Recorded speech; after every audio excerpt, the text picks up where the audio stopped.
پانچ لائن کے معزز دوستو، السلام علیکم۔ بھارت میں لال ترنگا بلند، خطرے کی گھنٹی بج گئی۔ بھارتی جارحیت کے خلاف ایک اور خطرناک اتحاد۔ پاک روس جنگی مشقوں کے بعد روس کا شاہکار منصوبہ، اربوں ڈالرز کی جدید ترین ٹیکنالوجی پاکستان کے حوالے۔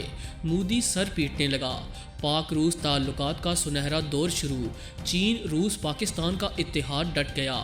پاک روس جرنیلوں کی میٹنگ، بھارتی میڈیا کی چیخیں بلند۔ ویڈیو میں تفصیل سے بتائیں گے کہ شنگھائی تعاون تنظیم اجلاس میں پیوٹن نے عمران خان کے ساتھ خفیہ میٹنگ میں کون سا معاہدہ طے کیا تھا، کیا نریندر مودی اس اتحاد کو کاؤنٹر کرنے کی صلاحیت رکھتا ہے، اور آنے والے دنوں میں بھارت کن مشکلات کا سامنا کرنے جا رہا ہے۔ تاہم نئے شامل ہونے والے دوستوں سے التماس ہے کہ پانچ لائن کو سبسکرائب کر کے بیل نوٹیفیکیشن بھی آن کر دیں تاکہ آپ تک خطے کی اہم اور تازہ صورتحال بروقت پہنچ سکے۔ تو آئیے چلتے ہیں موضوع کے اصل حصے کی جانب۔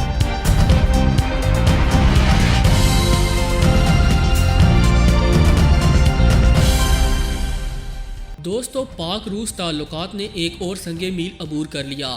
پاکستان روس جس تیزی سے ایک دوسرے کے قریب آتے جا رہے ہیں، یہ بھارت کے لیے خطرے کے سوا کچھ بھی نہیں۔ انتہائی تشویش میں مبتلا بھارتی حکومت اور ان کی حالت زار بیان کرتا ہوا بھارتی میڈیا بری طرح بوکھلا چکا ہے۔ امریکہ کے ساتھ چین مخالف بلاک میں شامل ہونے کے بعد سے نریندر مودی کو اس کے بہترین شراکت دار یعنی روس سے جس قدر رسوائی کا سامنا کرنا پڑا ہے، وہ آنے والی بھارتی نسلیں بھی یاد رکھیں گی۔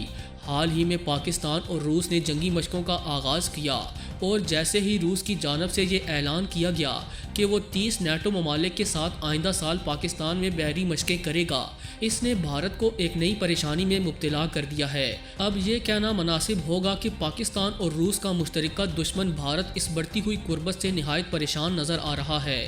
موصول ہونے والی تازہ ترین اطلاعات کے مطابق روس کی جانب سے ایک بیان جاری کیا گیا جس میں بتایا گیا کہ ہندوستان کو پریشان نہیں ہونا چاہیے، اور روس یہ فیصلہ کرنے میں آزاد ہے کہ وہ کس ملک کے ساتھ اپنے تعلقات کو مستحکم کرے۔ اگر بات کی جائے قومی سلامتی کی تو روس ہر ملک کی سلامتی کا بہت احترام کرتا ہے، لیکن ساتھ ہی روس پاکستان کے ساتھ اپنے بڑھتے ہوئے تعلقات کو آزاد سمجھتا ہے، اور آئندہ روس پاکستان کے ساتھ دو طرفہ تجارت اور معاشی ایجنڈے پر کام کرے گا۔ روس اور پاکستان کے مابین تعلقات کو مزید فروغ دینے کے لیے مزید معاہدوں پر دستخط کیے جائیں گے، بشمول SCO فریم ورک، جس میں پاکستان کو ایک شراکت دار ملک ہونے کا اعزاز حاصل ہے۔ شنگھائی تعاون تنظیم جو ایشین ممالک کا سیاسی، معاشی اور سلامتی اعتبار سے اتحاد ہے، اس میں 8 ممالک شامل ہیں جس میں ہندوستان، قازقستان، چین، کرغزستان، پاکستان، روس، تاجکستان اور ازبکستان شامل ہیں۔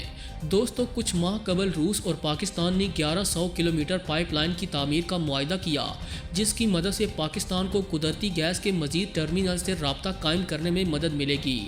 وزیر اعظم پاکستان کے مشیر برائے پیٹرولیم نے بتایا کہ اس منصوبے میں پاکستان کا 51% سے 74% تک حصہ ہوگا، جبکہ بقیہ حصہ روس کے پاس ہوگا۔ نئی دہلی میں میڈیا بریفنگ کے دوران روسی سفیر بابو سکن نے روشنی ڈالی کہ جب حساسیت کا احترام کرنے کی بات کی جائے تو روس بہت محتاط ہے، اور ساتھ ہی انہوں نے پاکستان کے ساتھ اپنے تعلقات کو آزاد قرار دیا۔ انہوں نے مزید کہا کہ روس آئندہ پاکستان کے ساتھ دو طرفہ تجارت اور اقتصادی ایجنڈے پر کام بھی کرے گا۔ انہوں نے کہا کہ جب پاکستان سمیت دنیا کے کسی بھی ملک کے ساتھ باہمی تعاون کی بات آتی ہے تو روس نے ہمیشہ اصولوں کی پیروی کی ہے۔ گزشتہ ماہ پاکستان اور روس نے اپنی 5ویں مشترکہ فوجی مشقیں 2020 کے نام سے تربیلا کے مقام پر منعقد کیں، جس میں خصوصی آپریشنز کی تربیت دینے کے ساتھ ساتھ فوج کو تمام تر فوجی ٹریننگ دی گئی۔ اس سے متعلق آنے والی میڈیا رپورٹس میں دعویٰ کیا گیا کہ 150 سے زیادہ اہلکاروں نے ڈرل میں حصہ لیا۔ ان جنگی مشقوں کے وقت پاکستان کے جنگی تربیتی پروگرام کے سربراہ میجر جنرل نیر ناصر نے بتایا کہ دونوں ممالک دہشت گردی کے خلاف جنگ میں متحد ہیں، اور اس مشق سے دونوں ممالک کے فوجی تعاون کو مضبوط بنانے میں مدد ملی۔ دوستو، روسی سفیر بابو سکن نے اس مشق کے مقصد کو انسداد دہشت گردی کے فریم ورک کا حصہ قرار دیتے ہوئے کہا کہ اس طرح کے تعاون بشمول تجربہ شیئرنگ اور صلاحیت سازی سمیت تمام SCO کے ممبر ممالک کے لیے فطری بات ہے۔ پاکستان کے آئرن برادر چین کے ساتھ بھارت کی سرحدی کشیدگی کے پیش نظر پاکستان اور روس کی اس قربت کو تجزیہ کار پریشانی کی علامت کے طور پر دیکھتے ہیں۔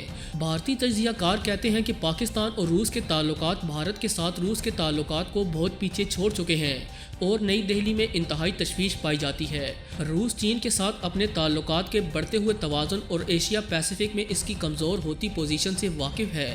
اس صورتحال میں اگر بھارت کو روس، چین، پاکستان 3 ممالک اتحاد کا مقابلہ کرنا پڑا تو یہ بھارت کے لیے انتہائی مشکل ہوگا۔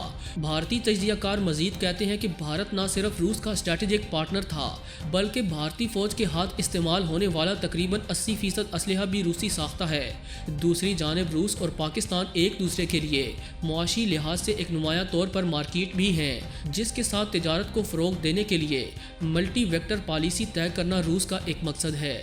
ماہرین نے میڈیا سے گفتگو کرتے ہوئے یہ بھی کہا کہ ہندوستان مغرب کے ساتھ اپنے معاملات کو متنوع بنا رہا ہے اور تکنیکی طور پر روس کو بھی پاکستان اور دیگر اقوام کے ساتھ تعلقات کو متنوع بنانے کے مکمل حقوق حاصل ہیں۔ اسی کے ساتھ ساتھ روس کے لیے پاکستان ایک بہت بڑی مارکیٹ ہی نہیں بلکہ پاکستان کے ساتھ تعلقات بڑھانے میں روس کو دفاعی سہولیات بھی مل سکتی ہیں۔ گزشتہ روز روسی حکومتی عہدیدار نے بھارت کو ایک ثوابدیدی پیغام بھیجا کہ اگر نئی دہلی روس سے دور جا سکتی ہے تو ماسکو بھی ایسا کر سکتا ہے اور روس ایسا ہی کرے گا، جس کے بعد بھارت کو سب سے زیادہ چوٹ لگی۔ دوسری وجہ یہ ہے کہ پاکستان اور روس کا مشترکہ دوست یعنی چین مثالی طور پر چاہتا ہے کہ روس چین کے BRI اور CPAC پروجیکٹ میں سرمایہ کاری کرے۔ اس کے مطابق پاکستان اس خطے میں ہندوستانی اعتراضات اور مداخلتوں کو محدود کر دے گا، کیونکہ پاکستان نے CPEC منصوبے کو سبوتاژ کرنے کے لیے بہترین بندوبست کر رکھا ہے۔ دوستو، شنگھائی تعاون تنظیم کے سربراہی اجلاس سے آنے والی خبروں اور خصوصاً تصاویر نے پاکستان میں ایک نئی بحث کو جنم دیا۔ اجلاس کے دوران وزیراعظم عمران خان اور روسی صدر ولادیمیر پوٹن کے درمیان غیر رسمی ملاقات کو پاکستانی میڈیا نے خوب کوریج دی اور اسے پاکستان اور روس کے درمیان فاصلوں کی کمی کی جانب اہم قدم قرار دیا۔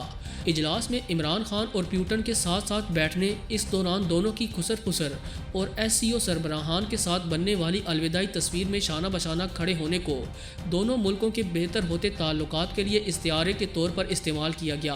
اخبارات اور ٹی وی چینلوں سے زیادہ سوشل میڈیا پر ان ملاقاتوں اور تصاویر کی دھوم رہی اور وہاں عمران خان اور ولادیمیر پوٹن کی شخصیات اور پالیسیوں میں پائی جانے والی مماثلتوں کو بھی زیر بحث لایا گیا۔ اس دوران یہ سوال بھی اٹھا کہ اسلام آباد اور ماسکو کے قریب آنے کے کتنے امکانات ہیں اور کیا حالیہ دنوں میں ایسا کچھ ہوا ہے یا نہیں، اور ایسا ہونے یا نہ ہونے کی کیا وجوہات ہیں۔ تاہم اب سارے ابہام دور ہو چکے ہیں کیونکہ پاکستان اور روس کے تعلقات ایک نئے دور میں داخل ہو رہے ہیں، جس کی جھلک عالمی میڈیا میں بآسانی نظر آتی ہے۔ پوری امید ہے کہ آج کی یہ ویڈیو آپ کو بے حد پسند آئی ہوگی۔ ویڈیو پسند آنے کی صورت میں اسے لائک کرتے ہوئے دیگر دوستوں سے شیئر کریں اور ہمارے چینل کو سبسکرائب کرنا ہرگز نہ بھولیں۔ آج کی ویڈیو میں بس اتنا ہی۔ اگلی ویڈیو تک کے لیے اللہ نگہبان۔